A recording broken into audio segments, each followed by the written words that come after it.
Salutations, ici Talentier pour un nouveau rapport de bataille pour Kings of War 3ème édition, opposant deux alliances très étranges, j'en conviens, les elfes et les morts-vivants contre les basiliens et les cauchemars, 4 fois 1500 points sur le scénario Invasion. La liste basiléenne jouée par votre serviteur.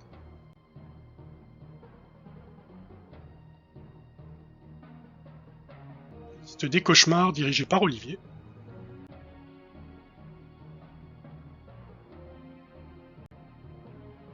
La liste des morts-vivants dirigée par Loris.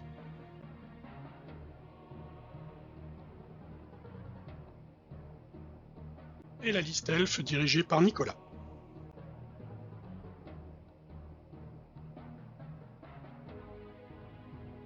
Le terrain et le déploiement.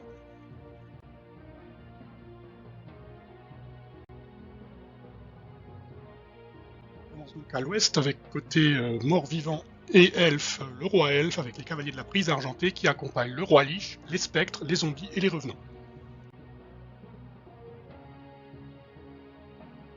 Je plaçais mon régiment de lanciers basilien sur le pont.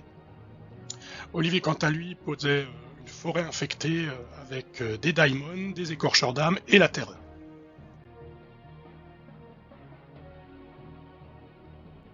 Au centre, nos adversaires posaient le baron Holstein, le vampire, sur sa monture accompagné de sa garde de trolls zombies, et sur la gauche de celui-ci, des gardes maritines, 2 régiments de sentinelles d'éclairés, enfin un régiment une troupe, ainsi que Tidarion le seigneur des dragons un peu en retrait.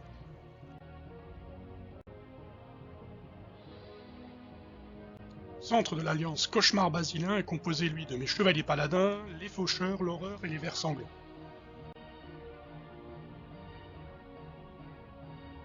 Notre aile est, située de l'autre côté de la colline où se trouve l'église, est composée d'Eloi, des daimons et du daimon effroyable, ainsi que de mes gardes du palais ogre soutenus par un prêtre. En face de nous, outre Tidarion, nous avions les gardes du palais elfe, ainsi que sur la colline la meute de loup-garou en horde, ainsi que le licanis juste derrière.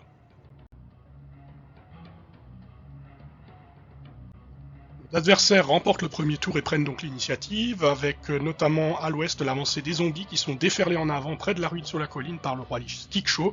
Le reste avance prudemment.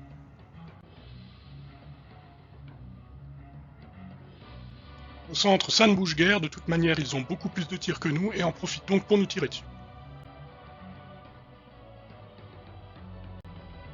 Pareil à l'est, ça ne bouge pas, du coup, de notre tour arrivé, on prend l'initiative d'avancer avec nos cauchemars et les gardes du palais ogre. Le centre avance également en faisant bien attention de ne pas être à portée de charge, notamment du dragon. C'est à nouveau le tour de nos adversaires, nous avions placé les gardes du palais ogre à portée de charge des loups-garous mais de personne d'autre, en espérant qu'ils nous chargent. Effectivement, Loris lance ses loups-garous contre les gardes du palais, mais il fait un très bon jet de combat et parvient à les ébranler. Heureusement, j'avais prévu le coup, ils ont le calice de Kourou et pourront contre-attaquer.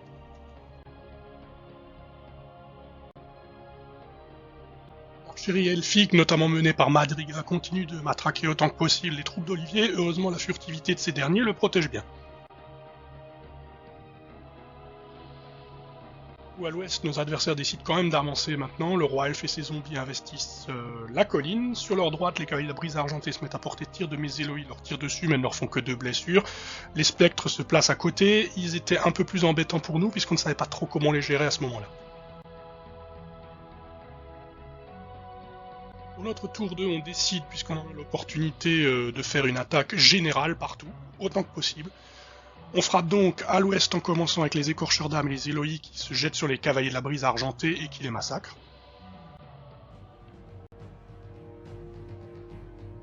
Sur la colline c'est pareil, malgré la charge gênée, j'envoie mes 2 régiments de paladins faire un carnage dans les rangs des zombies. Ils touchent très bien, notamment grâce à la relance d'élite des défenseurs, mais les zombies sont trop nombreux, ils tiennent le coup, mais c'était un peu prévu. La terreur d'Olivier charge le roi elfe, le blesse et l'ébranle au passage, ce qui est une bonne surprise, mais il pourra se désengager du coup. Enfin, les spectres sont chargés de flanc par les daimons, c'était la charge dont on espérait le plus, puisque je fais charger également mes lanciers par devant, et bien évidemment, les spectres tiennent le coup.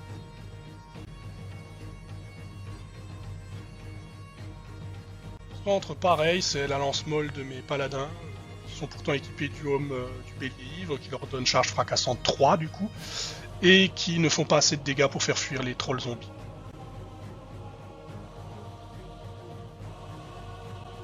Par contre, notre offensive connaît un destin beaucoup plus favorable puisque le Daimon effroyable parvient à blesser le dragon, ce qui lui fait perdre le vol, mais également les Daimons qui dispersent les gardes du palais.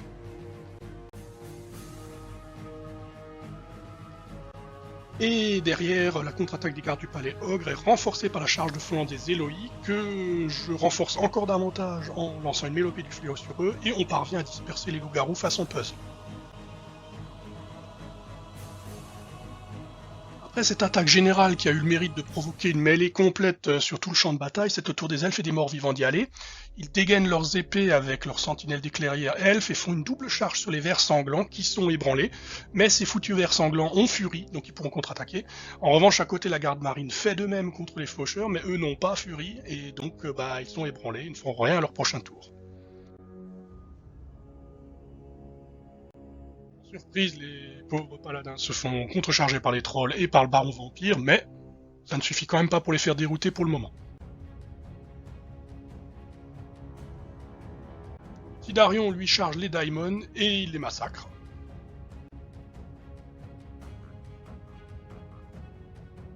Les spectres qui ont tenu le coup malgré 9 blessures contre-attaquent les Daimons et parviennent à les mettre en déroute avant d'encaisser la charge de Mélancier Basiléen qui n'avait qu'une seule chose à faire, c'est-à-dire leur mettre une perte pour refaire faire un test, et ils n'ont pas réussi.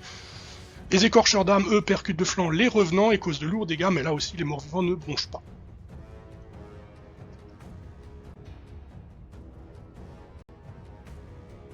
La colline, le roi elfe ébranlé se désengage et rejoint Skikcho qui lui se met à lancer frénétiquement des absorptions vitales sur l'ennemi.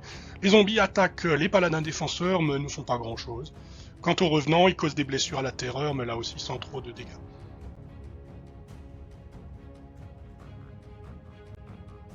Mélancier Basiléen lance une nouvelle attaque et ne cause pas la moindre perte au spectre.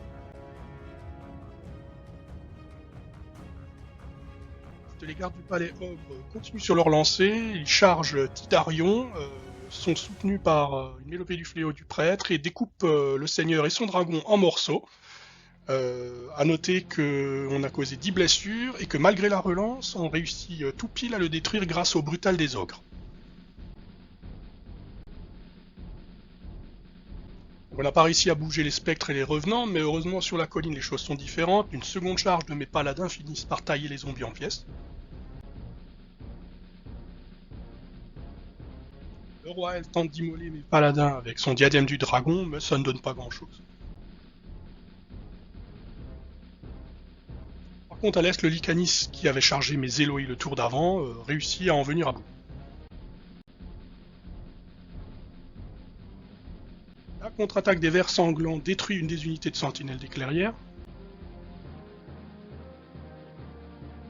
En revanche, la garde maritime parvient à mettre les faucheurs déjà ébranlés en déroute.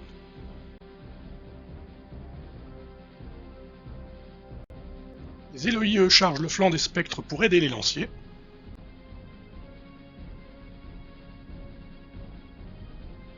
Tandis que les paladins défenseurs et la terreur percutent les arrières des revenants qui sont déjà engagés avec les écorcheurs d'âme.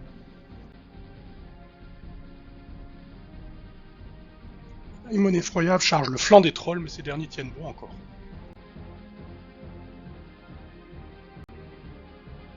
Tenant pas trop à être chargé à l'arrière par Canis, les gardes du palais ogre se portent au secours des vers sanglants, chargeant de flanc les sentinelles des clairières qui sont massacrés. Et de 3 pour mes ogres.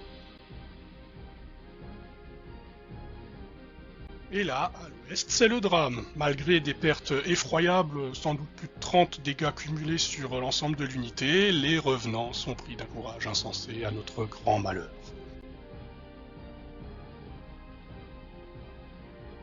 Et vous savez le pire, c'est que les spectres aussi sont pris d'un courage insensé. Les 12 blessures qu'on leur a mis n'ont servi à rien.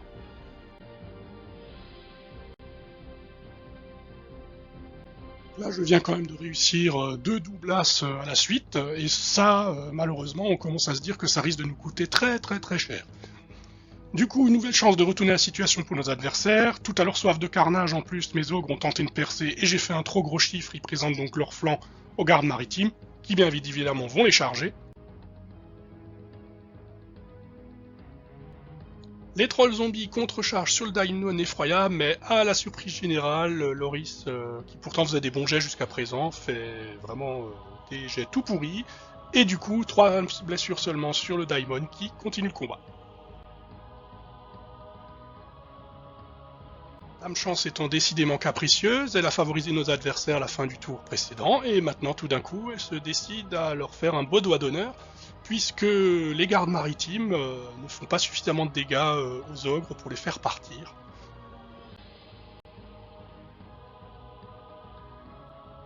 Le baron vampire se précipite sur mon prêtre et le taille en pièces sans trop de surprise, mais à la rigueur je préfère que ce soit lui plutôt qu'il soit allé sur une de mes unités.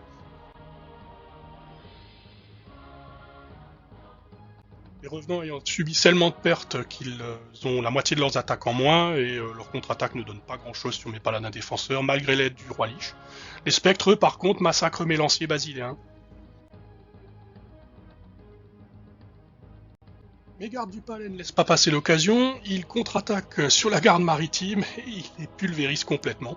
Ils en sont donc à leur 4ème unité ennemie détruite, best unité basiléenne du match. Les vers sanglants, qui eux aussi, à mon avis, sont pas loin d'être dans les meilleures unités des cauchemars, c'est des vrais survivants, viennent au secours du Daimon effroyable et submergent les trolls zombies. Je fais courir mon second régiment de paladins en bas de la colline, puis ensuite je le fais converger vers le pont central, le but étant simplement de garder des points de victoire du côté adverse. Nicolas tente un hold-up en tirant dans le dos de mes gardes du paléogre pour tenter de les détruire vu qu'ils avaient quand même 7 blessures, mais il ne fait qu'une blessure, il rate son jet de morale et du coup, ils sont protégés par les dieux, il ne les aura pas.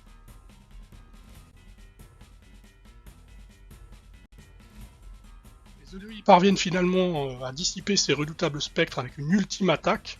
Quant aux derniers revenants, on finit enfin par les renvoyer dans leur tombe. La charge du baron Holstein arrive ensuite, c'est un peu tard, mais évidemment il met mes paladins défenseurs en déroute avec toutes ses attaques réussies, puisque Loris avait de la chance au dé par contre.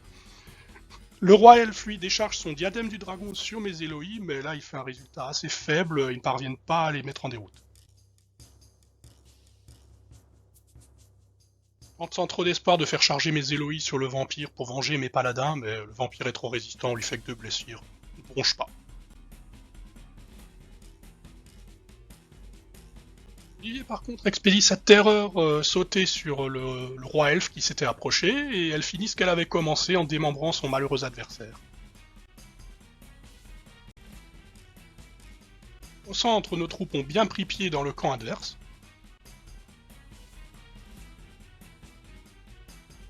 Seule consolation pour nos adversaires, le Lycanis de Loris est dans notre camp et il finit par dévorer mon malheureux prêtre basilien.